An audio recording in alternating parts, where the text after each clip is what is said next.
大家好，欢迎来到小谢的频道。今天我到的地方呢是一个叫 Scaryst 的小镇。然后刚刚你所看到的那一片的话，就是出站以后你所看到的景象。其实感觉，其实我都不知道往哪个方向走，完全很像在已经一下站就到乡村的感觉。然后我现在看一下，看一下，因为我这边应该是通往市里的一种。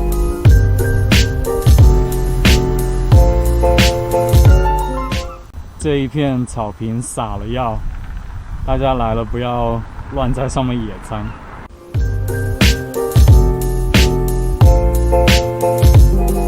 来这之前，我完全不知道这里会有风车，误打误撞，于是决定深入看个究竟。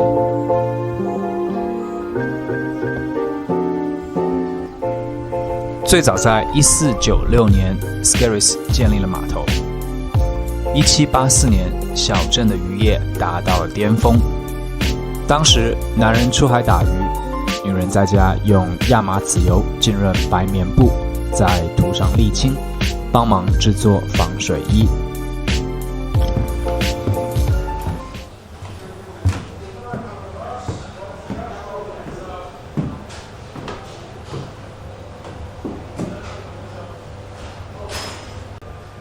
大家看，我发现了一张超酷的东西。这张是1887年的，然后是这一个模仿的一个，应该是进货表吧。这边是时间，然后是 by OATS， 然后多少钱？306，超酷的。现在的这一面墙呢，是讲述这个 Murphy's Family。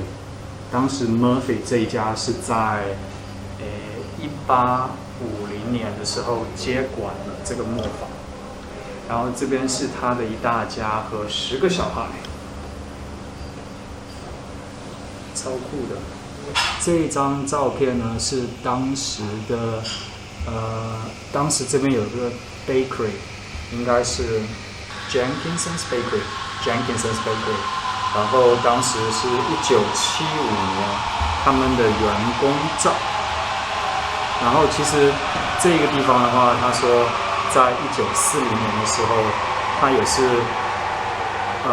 是一个吸引游客的一个点，就是说这个磨坊。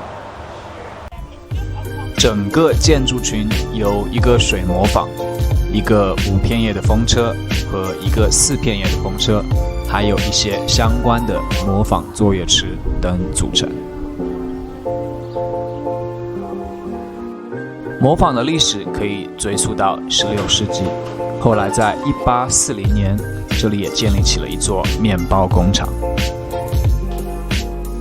这辆马车，然后这边介绍是说，它这辆马车的话是一直运转到1960年，然后当时的话，这个马车它最大的载量是300个面包和140个，你知道那个点心，就是这边这辆马车。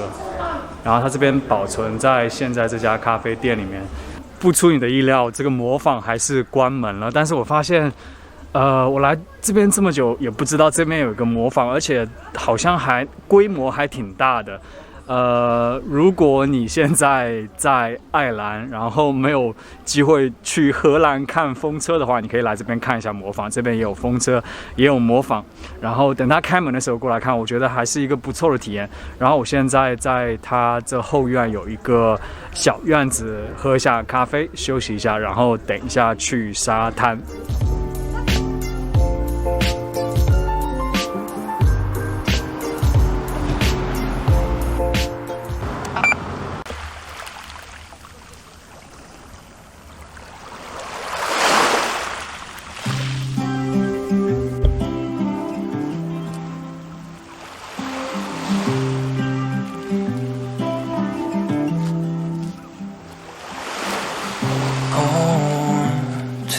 waiting. Small town, getting your head right. You came and took me away. You said that it would change me, but we went crashing down. We went all down the line. In this October sky, it's a painting on fire. And it feels the way I feel about you. And it blows the way I can't describe it. I can't describe it. 其实有些时候你不知道封城是好是坏，因为我现在发现，其实你自己做好防护措施的话，你出来走一走，然后挺好的。有一个非常大的好处就是说，你出来走的时候，你旁边一个人都没有，就好像一整个海滩都是你的。看，一整个海滩，非常非常舒服。一整个海滩都是让你走，然后你可以不用，你知道，不用听到很吵的声音，然后可以自己很漫不经心的想怎么走就怎么走，非常非常好。这也是虽然疫情很多事情都做不了，但是好的一方面就是说，如果你真的去做的话，出去走一走的话，很舒服。今天 Scaris 的旅途到此结束，然后现在回家去。其实Scaris 如果大家疫情以后或者是等解封了一点点以后来看的话，还挺好玩的。等于是有一个那个模仿的，如果开门的话可以去看一下。然后另外走一走这个鹅卵石的沙滩，挺舒服的一个小镇。然后市中心的话也是那些比较小小的彩色的那种小房子，也挺舒服的。其实，在疫情期间的话，我觉得也给了我一个机会去爱尔兰，你知道境内的一些以前从来没有去过的地方走一走，因为之前的话，一有假期的话，其实说实话都是想出国，然后去其他的国家，就去得很远的地方。但是其实爱尔兰旁边有很多很多很美丽的，然后很少有人去过的，或者是大家可能都是当地的居民来的比较多的地方。然后我可以趁这个疫情的时候，可以来这边发掘一下。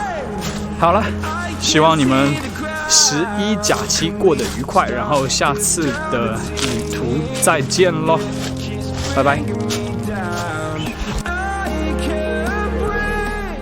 这边有超多的鹅卵石，我之前去都柏林其他的海滩都没有发现鹅卵石有很多，但是这边一条线全是鹅卵石，而且有很多还挺好看的。